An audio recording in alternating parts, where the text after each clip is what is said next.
It's perfect calibre for that, and you are taking quite long range shots at Chinese water deer. But not roe deer, not in England? No, it's not big enough for roe deer in England, but in Scotland it is, not in England. Yeah. And tell me about this rifle itself. Yeah, it's a Seiko 85. It's quite a modern rifle. It's stainless steel. You've got rust problems. Off-road stock, so it's a plastic stock as opposed to wooden stock. So we shouldn't get any warping of the wood in adverse weather conditions.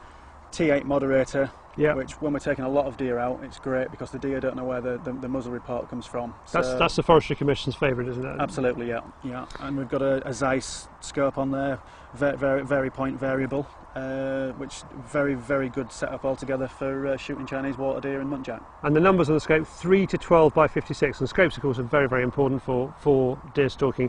What's the 3, the 12 and the 56 mean? Obviously the object lens is that's this bit at the end. That's and the variable is the power will go from 3 up to 12 times. Okay, so that's 56 millimetres object across. lens, and then the 3 to 12 magnification on the other end. Absolutely. Right, I'm with you. Water deer are particularly voracious on arable land, and that's one reason they need to be managed. Another reason, the managed populations do very well.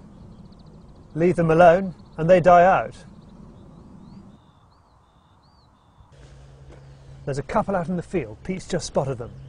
He's going to move through that hedge and see if he can get a shot.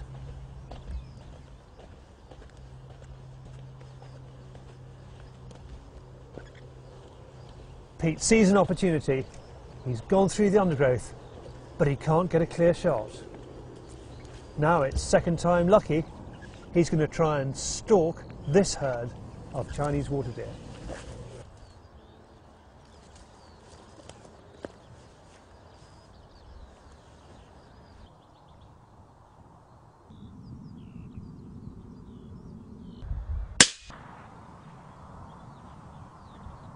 It was quite a difficult stalk, Charlie, because we had to drop down behind the hill. That's right over there. Yeah, pretty much. We actually got in line with the deer before we actually approached the deer over the brow of the hill, but then we had to crawl in the last sort of 20 metres or so. Yeah.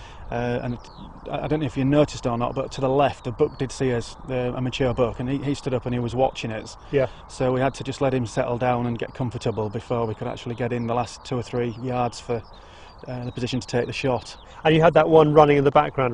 Did you spook that one as well? Yes. Right. Okay. Yeah, that's right. And the wind's not perfect. Can we just show the wind now, like this? It's coming pretty well sideways on, but nearly towards where you were coming from. Yeah, we're edging the wind, and I think the buck to the left and the doe that actually ran, they just did pick a little bit of our wind. I think it was eddying a little because it just did get the back of my neck. Yeah, Eddie. You don't want Eddie when you're out stalking. No, you don't need Eddie. Worst companion. Well, that's terrific. And tell me about the beast itself. Yeah, it's a mature doe, which is what we wanted to take out. Yeah. She's done her time. She's in very good condition, so she'll make somebody a good meal.